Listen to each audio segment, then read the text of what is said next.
नमस्कार, आप देख रहे हैं ईस्टर्न स्काई मीडिया समाचार बुलेटिन के साथ मैं जितेंद्र ज्योति।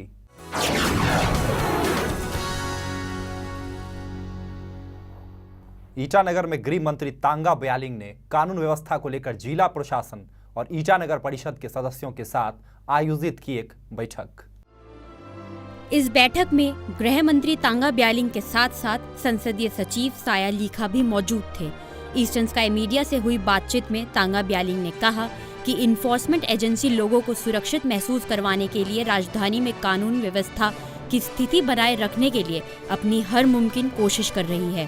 साथ ही संसदीय सचिव साया लीखा ने भी ये विश्वास दिखाया कि राजधानी में कानून व्यवस्था मजबूत रहेगी और लोग भी सुरक्षित महसूस करेंगे।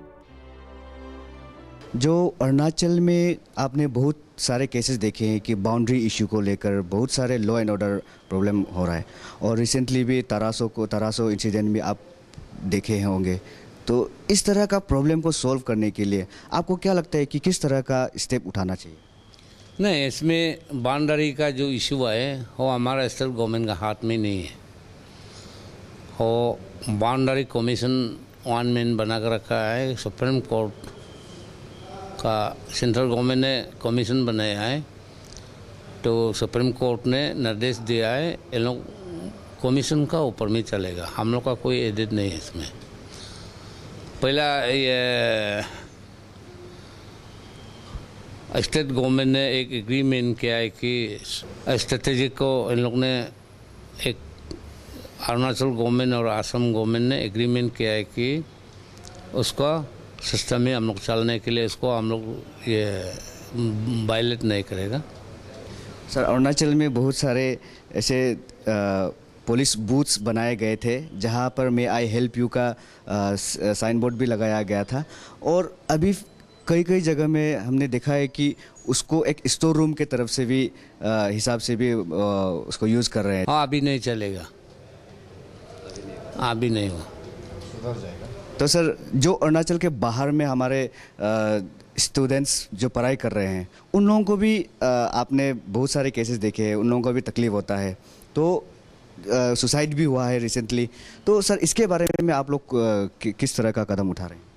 ना, वह जिस स्टेट में ऐसे केस होता है वो हम लोग पुलिस का टाइप से, होम डिपार्टमेंट का टाइप से, सरकार का टाइप से वो अपना अपना जुरिडिक्शन में अपना अपना पीएस में इन लोग केस रजिस्टर कर इंक्वायरी करेगा। जो भी प्रॉब्लम होगा उसको सॉर्ट आउट इन लोग करता है।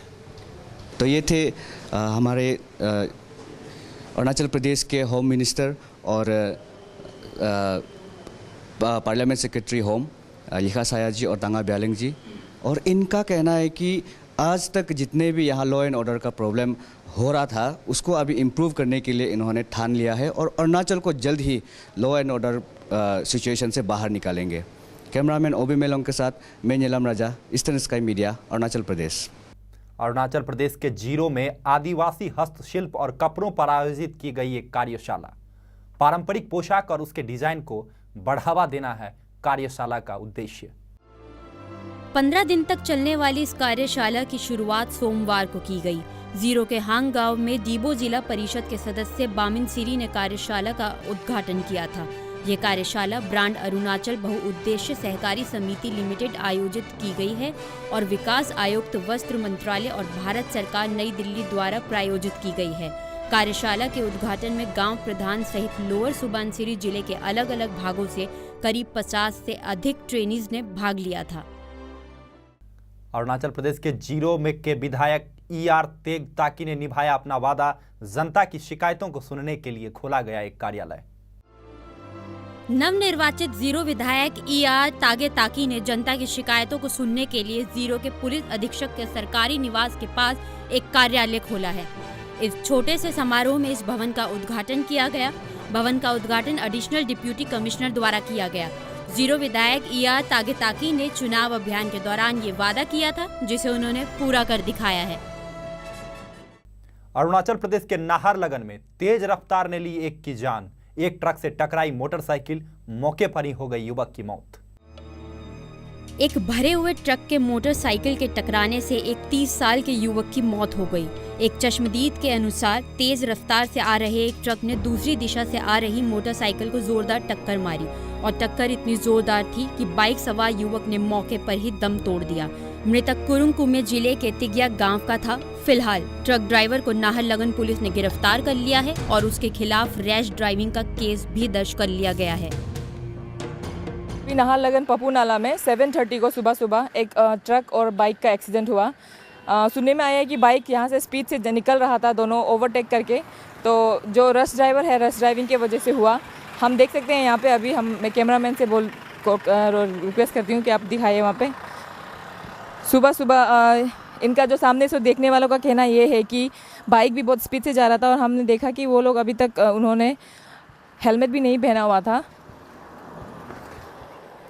जो ट्रक में 4 लोग थे वो अभी police station Naharlagun police station में कस्टडी में है और जो लड़का था यहाँ पे वो एक दाना ट्राइब से था, उनका यहाँ पे स्पॉट डेथ हो गया है।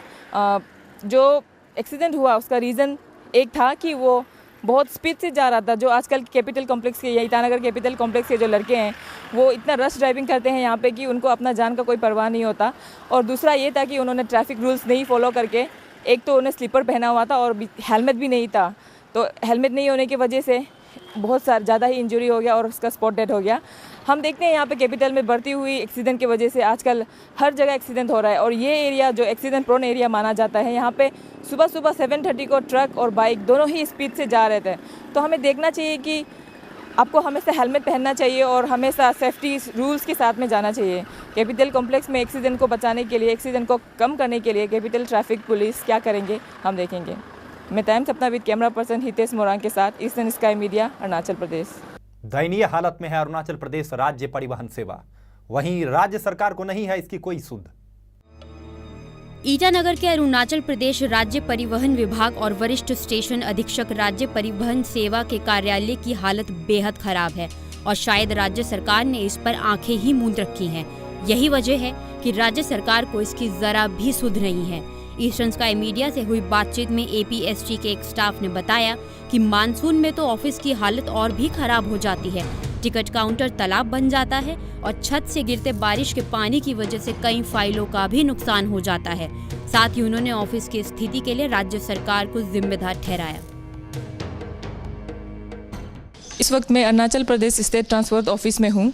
यहाँ पे जो काउंटर में बैठने वाले अंकल ने बताया है कि यहाँ का बस स्टेशन का जो सर्विसेज है और जो कंडीशंस है, जो इंफ्रास्ट्रक्चर है, वो बहुत ही ख़राब कंडीशन में है। अंकल आप बताइए, जैसे आपने अभी कहा कि यहाँ का जो प्रॉब्लम्स है, आप लोगों को कितना प्रॉब्लम फेस करना चाहते हैं, स्पेशली जब बारिश का सीज़न होता है तब? बारिश का सीज़न में तो यहाँ में स्पेशली काउंटर में पूरा अंदर में पानी लाइन करके आता है, फिर भी उन लोग रिपेयरिंग करता है, रिपेयरिंग से होता नहीं है, फिर गिरते रहता है। यहाँ में तो पूरा पौंधी हो जाता है, ऊपर बाजार का पानी पूरा इधर आ जाता है। पूरा मैकेनिक लोग भी, मैकेनिक शेड नहीं है, ऐसे बाहर में काम करता है। हम लोग पैसेंजर भी यहाँ में खड़ा होने का जगह नहीं है, ऐसे बहुत तकलीफ होता है। पूरा ये पौंधी बन जाता है, पुकरी बन जाता है ऐसे। और टिकट लेने वाला लोग भी बहुत तकलीफ होता है, बाहर से आके खड़ा होता है और पैसेंजर यहाँ में रुकने का जगह नहीं है, फैमिली वाला लोग कोई भी है। और ये तो कैपिटल का ऐसा हार्ट है, फिर भी ऐसा फैसिलिटी है, क्या करेगा। तो अंकल जैसे कि आपका जो यहाँ का जो ऑफिसर्स है, उन लोगों ने डिपार्टमेंट का जो जितना भी ऑफिसर्स है, उन लोग क्या कभी मेंटेनेंस या इनिशिएटिव नहीं लेते हैं क्या कुछ करने के लिए? और तो ऑफिसर ही मालूम होगा, हम तो क्लर्क है, क्या करेगा ना, मालूम। तो चलिए, हमने देखा कि जो Arunachal Pradesh state transport public जो ये सर्विस है, ऑफिस का हाल कंडीशन ही कितना ख़राब है। यहाँ पे ना प्रॉपर इनको टिकट्स लेने वालों को जो काउंटर में खड़े होते हैं उनको बारिश के सीज़न में स्पेशली उन्होंने कहा है कि यहाँ पे पूरा पानी हो जाता है, ये एरिया कुछ भी अच्छा नहीं होता, पूरा वो यहाँ पे खड़ा ही नहीं कर पाते हैं। और उसके बाद जो ऊपर का छत है वहाँ से भी पानी टपकता है और अंदर में जो काउंटर में जो बैठते हैं उनका भी यही सिखाया था कि वो ऊपर से पानी टपक के उनको काउंटर में भी बैठने का अच्छे से प्रबंध नहीं किया गया है। मैं Sapna time with camera person Rahul Gamang के साथ, Eastern Sky Media, Arunachal Pradesh. Arunachal Pradesh में स्कूल प्राधिकरण द्वारा किया जा रहा है शिक्षा का अधिकार अधिनियम का खुला उल्लंघन। आंचल समिति के सदस्य कीपा तानियंग ने आरोप लगाया है कि प्रदेश में धड़ल्ले से आरटीआई एक्ट का उल्लंघन किया जा रहा है और करसिंगसा सरकारी मध्य विद्यालय में विद्यार्थियों से एडमिशन फीस के तहत 200 रुपए लिए जा रहे हैं। तानियांग ने ईस्टर्न स्काई मीडिया से मुखातिब होते हुए कहा कि 5 जून को उनकी स्कूल प्राधिकरण के साथ बैठक हुई थी, जिसमें फीस सहित कई मुद्दों पर चर्चा की गई थी। इसमें आरटीआई एक्ट के उल्लंघन के विषय पर भी चर्चा हुई थी। केंद्र सरकार बनाएगी मंत्रियों के निजी सचिव और ओएसडी की नियुक्ति के लिए नई नीति। किरण रिजिजू के प्राइवेट सचिव की नियुक्ति को नहीं मिली हरी झंडी। केंद्र सरकार अब मंत्रियों के निजी सचिवों और ओएसडी की नियुक्ति के लिए नई नीति बनाने जा रही है, ताकि कामकाज में जरूरी गोपनीयता बरती जा सके।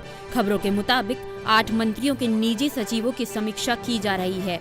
पीएमओ ने गृह मंत्री राजनाथ सिंह के अलावा राज्य मंत्री वीके सिंह और किरण रिजिजू के प्राइवेट सचिवों की नियुक्ति को हरी झंडी नहीं दी है। ऐसा कहा जा रहा है कि पीएमओ यूपीए सरकार में अहम पदों पर रहे लोगों को निजी सचिव बनाने पर सहमत नहीं है। एनडीए सरकार ले सकती है कुछ कड़े फैसले। रेल के किराए में हो सकती है बढ़ोतरी। रेलवे बोर्ड ने की है रेल किराए बढ़ाने की सिफारिश। नरेंद्र मोदी की अगुवाई वाली सरकार कड़े फैसले के लिए बड़े बदलाव की तैयारी में है। रेल किराए बढ़ाए जा सकते हैं। रेलवे बोर्ड ने रेल किराए बढ़ाने की सिफारिश की है। सूत्रों के मुताबिक मोदी यात्री किराए में ज्यादा बढ़ोतरी के खिलाफ हैं। हालांकि प्रधानमंत्री कार्यालय का मानना है कि यात्री और माल भाड़ा बढ़ाए बिना काम नहीं चलने वाला है। पीएम स्लीपर क्लास में किराया बढ़ाने के खिलाफ हैं। वो एसी फर्स्ट और सेकंड का किराया बढ़ाने को मंजूरी दे सकते हैं। वहीं माल भाड़े में भी 5% तक बढ़ोतरी हो सकती है।